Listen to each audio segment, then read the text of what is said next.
What's up guys, Houndish here, and today we have the weekly reset coming up for Destiny 2. Of course, that will be the 18th of March, which takes us into the second week of Act 2 for Heresy. As Bungie have said, this is going to be a pretty short act. We've only got 2 weeks remaining as of the weekly reset, so we're going to see the continuation of the story for Heresy, and that should be the same for the next couple of resets with new quest steps, missions, cinematic content, and all of that kind of stuff, so that should be pretty interesting. Additionally, this week we get another update for the game, bringing some fixes and sandbox tuning. And of course, for this video, we'll break down weekly challenges, featured rewards, as well as all of the key activities, updates from Bungie, the continuation of Guardian games for the year, and a handful of other items in the video. So guys, if you enjoy this one, a rating below really does help us out. Now though, let's get into it. And so starting out, initially it's worth mentioning there will be another game update on Tuesday alongside the reset, so hopefully things will go pretty smooth. Last week we did end up with that extended maintenance, but all being well, it will be a bit smoother this time around, and I'll keep you posted with patch notes when we get them on Tuesday. Otherwise, we're going into another week of Heresy content, so Act 2 dropped just last week. I think we're going to have story steps for the next 2 weeks, so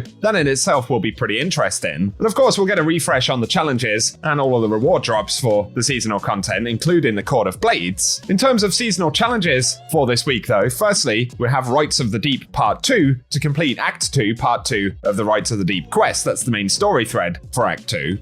Additionally, we've got Heretical Arsenal dropping the Refusal of the Call, which is the new glaive that we got for Act 2. And for that, we need to defeat combatants with glaive final blows, and we get bonus progress in Heresy activities or for defeating Guardians. And this will be a special masterworked version of the drop when we get it, so that'll be nice. And then we've got Court of Blades augmentations, and in Court of Blades, we need to complete augmentations during encounters to aid our fire team in battle. But additionally, there is It's Only Sword Logical to defeat combatants with swords or glaives in the Court of Blades, and we earn bonus progress for spending stolen runes to purchase relic weapons during the activity. That one's going to drop another Curio of the Nine, and it's worth getting all of these from the seasonal challenges ahead of Act 3, as presumably they're going to be used for the Ride of the Nine or something related to that. So keep it in mind. Otherwise, we've got Court of Blades Void to defeat combatants as a Void or Prismatic subclass in Court of Blades, and we get bonus progress for spending stolen runes on the following purchases during the activity. So that includes Void Transmutation and Well of Light. But additionally, there is Taken Slayer to defeat Taken combatants anywhere in the system, and we get bonus progress in Heresy activities. We have Growing Power as well to acquire the episode's ritual weapon, as well as taking Banishing Spree,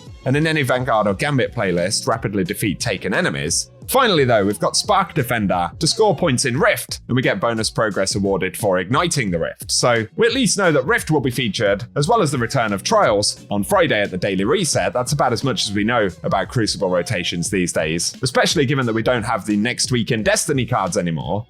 But back to the episode story, once again there will be additional quest steps, so one of them will be complete the quest Path of Ambition, which I know a lot of us actually did during week 1, so the first step of this week's story quest may auto-complete for some players. Otherwise, there is the Trial of Will Ambition that we'll need to complete as part of that story quest, and some which require us to explore the Nether. Otherwise, we won't go into story spoiler territory for the moment. It is possible though that we'll discover another catalyst for the Barrow Dyad, so I'll keep you posted on that if we get any details.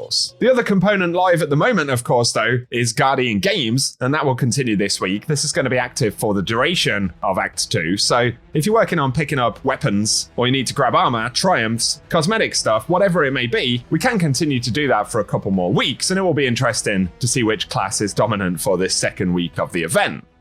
Don't forget, we'll get the refresh on Sundered Doctrine this week as well, so if you're still hunting weapon rewards or the exotic, good luck on getting those drops. Then as we move through Pale Heart, keep in mind if you want the pinnacle drops, we'll get a new one from the weekly co-op missions, plus we can still get one from Salvation's Edge as well as Excision, even though the Salvation's Edge one isn't actually advertised, so some additional pinnacle drops if you want them. Then when it comes to the Nightfall for this week, according to rotations, we should be looking at getting Lake of Shadows this time around, but in terms of the weapon reward, we're not sure yet as the rotations are continually changing through episodes, so we'll simply have to wait and see, although of course we got Void Lotus Eater this past week, so probably won't be quite as much anticipation for whatever comes next, but nonetheless, I'll keep you posted with that at the weekly reset. When it comes to featured raids this week though, firstly, on Europa we'll have Deepstone Crypt featured, where we can pick up the Eyes of Tomorrow, plus on Neptune, Road of Nightmares should be featured this week as well, and that has chances to drop the conditional finality, and the good thing of course is that that the exotics are totally farmable when they're featured, so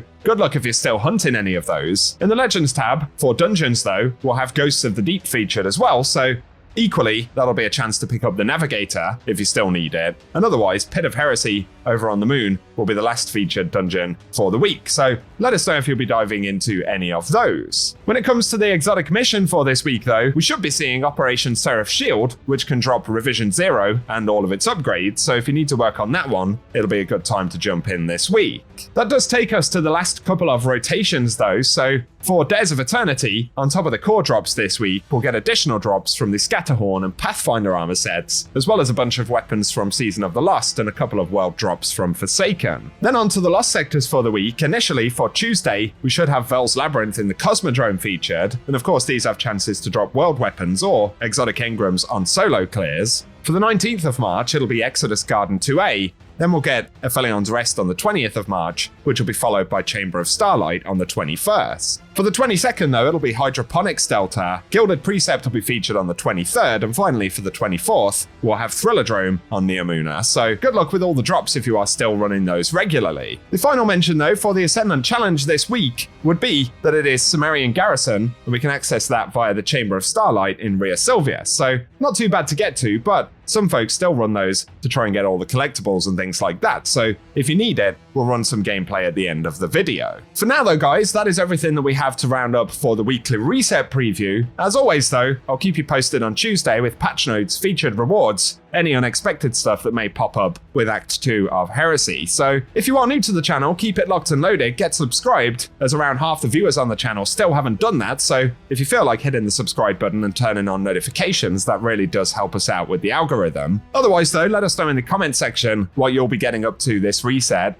and if you've enjoyed the video, a rating below really helps us out as well. But otherwise, I appreciate you tuning in today as always, and I will catch you guys very soon.